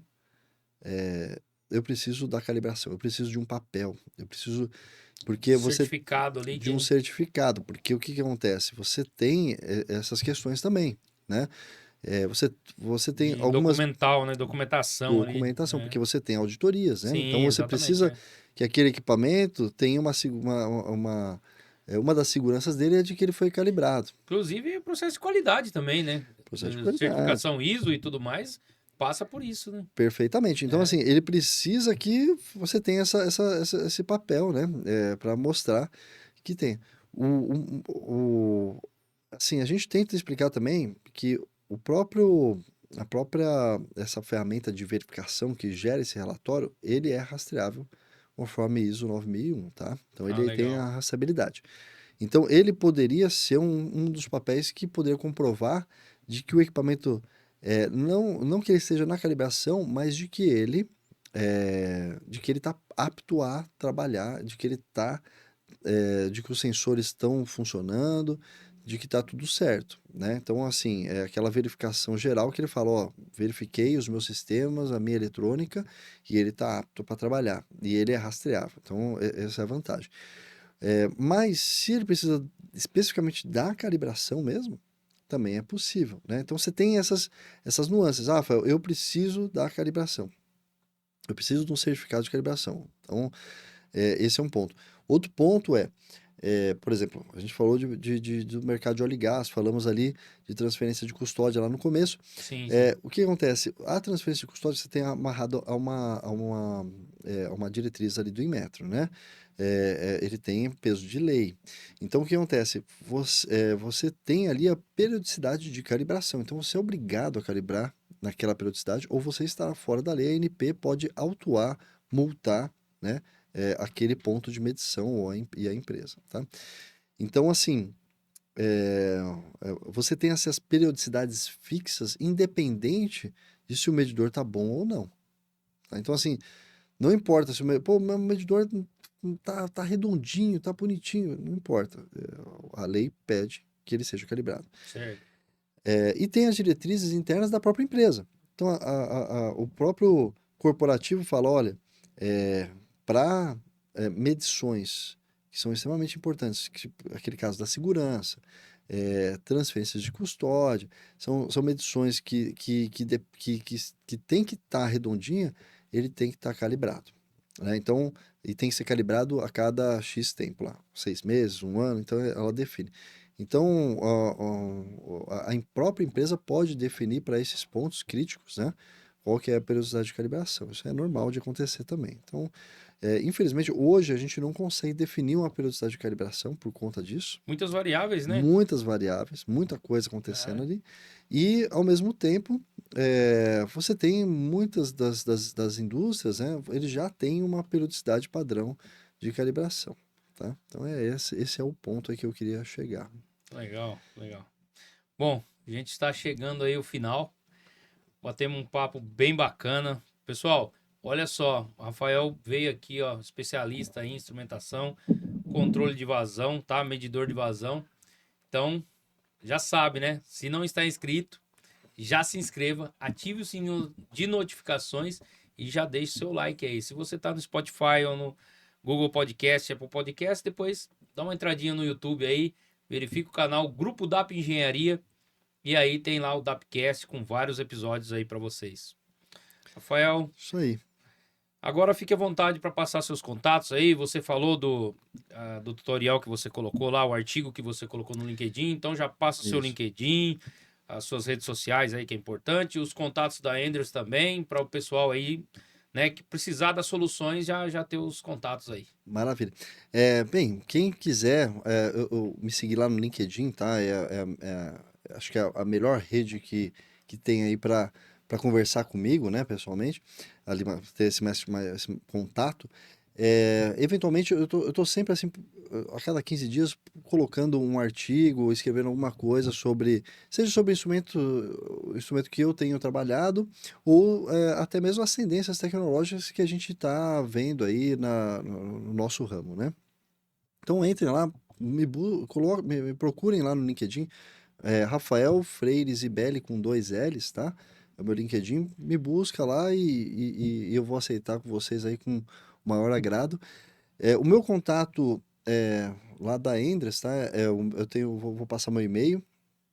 Então é rafael.ibelli, novamente com 2 L's, @endres.com, tá? Então quem quiser conversar comigo, trocar uma ideia, pegar uma informação ou qualquer coisa, entre em contato comigo ou pela minha rede social, pelo LinkedIn ou pelo meu e-mail. Então, Ótimo. Agradeço muito a sua participação aqui. Agradeço também a Heloísa, né, que te indicou aí. E agradeço o Lucas, que foi a ponte aí que fez todo esse contato aí, né? perfeito. Todos vocês lá. E já adianto que as portas aqui do DAPcast estão abertas. É gratificante ver profissionais como vocês, assim, virem aqui compartilhar o conhecimento aí com o nosso público, né? Deixar esse conhecimento, assim, atemporal no LinkedIn, no YouTube, até no LinkedIn a gente publica também, mas, cara, é uma coisa que a informação tá aí, tá de fácil acesso, é ou não é? Exatamente. E é muito legal ver as pessoas dispostas a contribuir conosco aqui e a gente tentar ajudar o máximo que der aí dos profissionais, né? Não, a ideia é essa, né? Eu acho que é replicar a informação. Não adianta nada a informação ficar represada com uma pessoa só, morre ali, né? Então, a Exatamente. ideia de você dividir essa informação com o público, eles verem isso, hoje está mais fácil, né? Você tem internet aí para procurar, para Muito mais conseguir entender. fácil, é. Então, e o Dapcast, ele tem ali uma qualidade, ele traz profissionais, ele tem um conteúdo sensacional. Então, é muito bom, é muito gratificante da minha parte também estar participando disso, né? E deixar minha marca, né? Com Deixar minha certeza. voz aqui, minha presença, tá? Muito Ótimo. obrigado aí pela oportunidade. Eu que agradeço. Pessoal, não se esqueça, hein? Já faça a sua inscrição aí, ative o sininho e já deixe seu like. Se está no Spotify ou nas plataformas de áudio, depois olha o vídeo aí que é bem bacana. Até a próxima.